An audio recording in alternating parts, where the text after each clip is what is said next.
Di balik punggung seorang pria, aku duduk dengan angan terbang melayang tinggi. Hatiku kembali perih oleh tajamnya belati yang menggores hati. Lidah Mas Sandi laksana pedang yang menikam sanubari.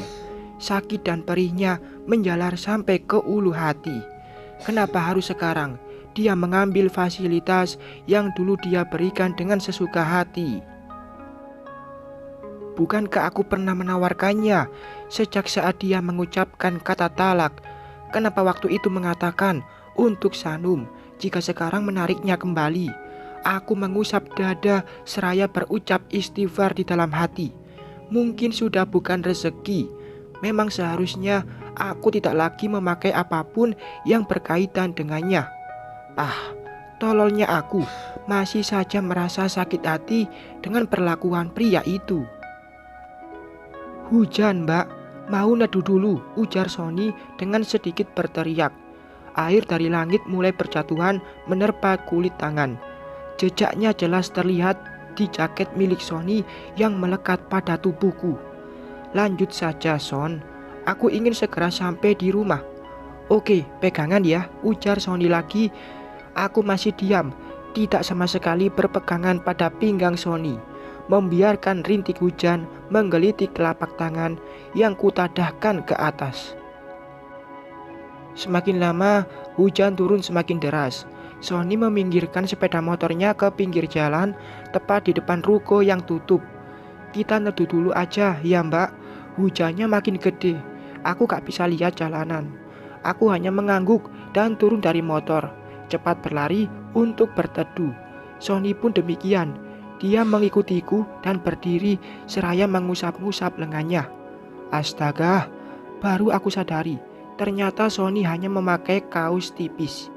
Jaket yang tadi dikenakan sudah dia berikan padaku sesaat sebelum kami berangkat. "Kamu kedinginan, Son. Ini, pakai lagi jaketnya. Jangan dibuka," ujar Sony saat tangan sudah menyentuh resleting. "Nanti kamu bisa masuk angin, Son. Aku gak apa-apa kok. Bajuku panjang, jadi tidak akan terlalu dingin." "Jangan, Mbak," ucap Sony lagi. Dia yang tadinya berdiri di sampingku kini berpindah jadi di depanku. Sony menaikkan kembali resleting jaket yang sudah setengah terbuka. "Aku lagi dingin karena angin sudah biasa.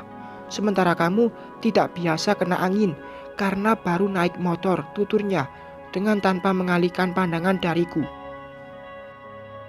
Untuk beberapa saat kami saling pandang. Dia menatapku dalam. Hingga untuk beberapa detik aku terhipnotis oleh netra berwarna coklat itu. Segera ku tundukkan pandangan, menarik tangan Sony agar kembali ke posisi semula. Sebelah tanganku memeluk lengan bagian kiri Sony agar pria itu tidak terlalu kedinginan. Sony tersentak. Tangan yang kupeluk menegang, dan saat mata ini meliriknya, tangan sebelah kanan menepuk-nepuk dadanya seolah tengah kesulitan bernapas. "Sesak?" tanyaku menoleh. Enggak, hanya hangat," ujarnya dengan kulit wajah bersemu merah. Aku mengulum senyum. Sebenarnya ingin terbahak, tapi aku tahan. "Son, tadi kamu sengaja datang ke rumah Mas Sandi?" aku bertanya setelah beberapa saat. "Iya, tadinya mau ketemu Mama, tapi karena melihat Mbak dan Mas Sandi sedang bicara di depan rumah, aku pun berhenti di balik gerbang dan mendengarkan yang kalian bicarakan." Kaget sih saat Mas Sandi meminta mobil dikembalikan. Mungkin itu ungkapan perasaan dia yang tidak terima aku dan Mbak jadi suami istri. Iya kan? Aku mengangguk kecil. Hujan sudah mulai reda. Aku dan Sony melanjutkan perjalanan pulang ke rumah. Tidak ada kata yang keluar dari bibir kami, hingga akhirnya sampai di kediaman orang tuaku. Ibu yang melihat kami datang menggunakan motor langsung bertanya akan keberadaan mobil serta Sanum yang tidak ikut pulang. Aku menjelaskan, dan ibu sangat kaget. Namun tidak dengan bapak. Laki-laki itu justru lebih santai dan terkesan tidak peduli. Bahkan bapak merasa itu lebih baik daripada memakai barang yang bukan dari hasil kerja keras kami. Ajak suamimu ke rumah, Num. Ambil baju dari lemari Bapak, lalu berikan padanya, ujar Bapak, melirik pada Sony yang terlihat menggigil. Tidak usah, Pak. Saya langsung pulang saja. Sony menolak. Pulang kemana? Ke rumah mamamu. Masa? Istri di sini, kamu di rumah ibumu. Kalian suami istri, harus tinggal bareng dalam satu atap yang sama. Bapak, jangan maksa, ujar ibu dengan tatapan tajamnya. Tidak ingin terus mendengar mereka bertengkar, seraya menikmati teh di bale-bale, aku menyuruh Sony untuk masuk ke rumah dan berganti pakaian. Sesuai perintah Bapak, aku pun mengambil kaos serta celana training yang biasa Bapak pakai, lalu memberikannya pada Sony yang hendak pergi ke kamar mandi. Selagi Sony mandi, aku berganti pakaian di kamar, karena memang hanya ada satu kamar mandi di rumah ini.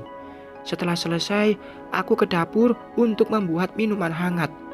Satu gelas susu jahe sudah terhidang di atas meja, dan satu kopi hitam pun tak luput dari perhatianku. Aku mengangkat sebelah bibir dengan pandangan lurus pada kopi hitam yang masih mengepul. Baik hati sekali aku yang ingat akan kopi kegemaran Sony. Hanya bentuk rasa terima kasih. Num, cucu ibu gak ikut pulang, tanya ibu seraya menghenyakkan bokong pada kursi. Tidak, Bu, katanya mau nginap di sana. Tumben sekali. Kenapa kamu biarin? Kalau si Sandi mencuci otak Sanum gimana? Nanti dia jadi gak pulang ke sini dan memilih tinggal bersama ayahnya di sana. Aku menoleh pada ibu, kemudian kembali fokus pada teh manis yang masih mengeluarkan asap. Insya Allah tidak, Bu. Sanum anak yang cerdas. Nanti kalau pulang, dia pasti akan cerita semua tentang kegiatannya di rumah Mas Sandi. Ibu tenang saja, cucu ibu pasti akan kembali ke sini, ujarku dengan seulas senyum. Sony keluar dari kamar mandi. Dia mengangguk sopan pada ibu yang hanya dibalas lirikan tajam dari wanita yang telah melahirkanku itu. Mbak, Bu, aku pamit pulang. Hujannya pun sudah berhenti, ucap Sony seraya memeluk pakaiannya yang tadi basah oleh air hujan. Baik aku dan ibu tidak ada yang menjawab ucapan pria itu. Aku lebih memilih mengambil ember lalu memintanya untuk menyimpan pakaiannya di sana. Awalnya Sony menolak, dia kekeh akan membawa bajunya dan akan dicuci di rumah mama. Namun aku memaksa dengan cara mengambil langsung dari dia lalu segera menyimpannya ke dalam mesin cuci. Duduklah dulu, Son. Aku sudah membuatkan kopi untukmu. Hangatkan dulu badanmu, nanti masuk angin, ujarku kemudian. Sony pun duduk di kursi yang ada di depanku. Tidak berapa lama dari itu, ibu bangkit dan pergi meninggalkan kami. Sony tersenyum kecil seraya meneguk kopi dengan pelan. Aku tahu perasaan dia, pasti tidak enak melihat sikap ibu yang masih sekeras batu. Namun, aku juga salut akan keberanian dia yang mengabaikan sikap cuek orang tuaku itu. 7 hari telah berlalu, kini usahaku sudah mulai ramai didatangi pembeli. Orang-orang yang biasanya masuk ke pasar untuk membeli kebutuhan dapur dan sumur, kini mereka memilih berbelanja di tokoku, yang memang berada sebelum pintu masuk pasar. Sony sibuk melayani pembeli, sedangkan aku yang melayani pembayaran. Bang, talinya mana? Ini kartu saya belum diikat. Iya, Bu, bentar ya. Simpan saja dulu di situ. Nanti saya ikatkan.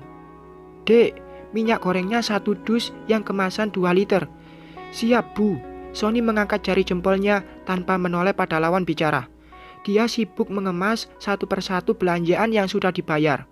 Pakaian rapinya sudah hilang, berganti dengan putih tepung yang menempel pada kaos hitam yang menjadi warna kesukaannya. Harus aku akui, Sony lumayan cekatan dalam bekerja. Entah berapa orang yang sudah dia layani sejak kedatangannya sepulang dari kampus. Aku memang belum mampu untuk membayar pegawai. Maka dari itu harus sabar dan tahan lelah menghadapi pembeli yang berbeda sifat dan sikapnya. ada yang sabar, ada yang inginnya buru-buru karena berpacu dengan waktu. Ini sudah dibayar, tanya Sony ke arahku.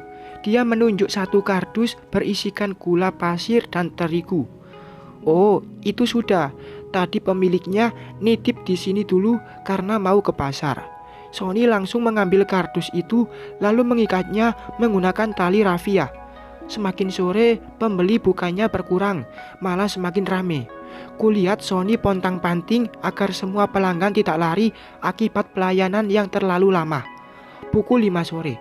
Aku menutup toko dan menyudahi ikhtiar mencari rezeki untuk hari ini. Pengunjung pun sudah tidak ada lagi dan waktunya untuk kita mengistirahatkan diri. Sony merentangkan otot-ototnya dengan tidur terlentang di lantai yang masih kotor oleh tumpahan terigu dan sebagainya. Mandi dulu Son, lalu istirahat, ucapku yang tengah membereskan uang dari dalam laci. Sony melirik sebentar, lalu dia bangun dan duduk dengan kaki yang berselonjor. Nanti dululah mbak. Alhamdulillah ya mbak, makin hari toko makin rame. Kalau tidak ada aku, kamu repot banget ya mbak, ujar Sony. Kini pria itu bersandar pada karung beras yang bertumpuk dengan pandangan ke arahku, yang masih duduk di kursi belakang meja kasir. Ya gitulah. Tadi aku sampai ketimpaan kardus mie instan yang di belakang sana, ujarku, menunjuk rak paling belakang. Kalau gitu, mendingan aku berhenti kuliah aja mbak. Mendingan bantuin kamu dari pagi, biar gak kelelahan. Jangan, tanggung Son. Kamu sekarang sudah di semester akhir. Mending lanjutkan hingga selesai. Kalau udah selesai, kan enak, gak usah bolak-balik ke kampus lagi. Bisa fokus nyari duit ya mbak. Sama ngomong istri. Aku langsung melemparkan kardus bekas rokok pada pria itu. Dia malah nyengir kesenangan dan berjalan ke arahku. Tadinya aku kira dia mau membalasku, tapi ternyata Sony malah memijit kedua pundakku. Mana tadi yang kena dus mie? Tanyanya. Yang kanan, jawabku singkat. Entah parfum apa yang Sony pakai hingga tidak sama sekali tercium bau keringat oleh hidungku. Padahal kulihat sejak tadi dia terus bekerja dengan bercucuran keringat. Nanti aku buat tangga mbak, biar kamu gak kesusahan ngambil barang dari rak atas. Emang bisa buatnya? Tanyaku. Bisa. Yang belum bisa itu naklukin hati kamu mbak. Aku tidak lagi bicara, lebih memilih diam menikmati jari-jari Sony yang menari di pundakku. Bersambung.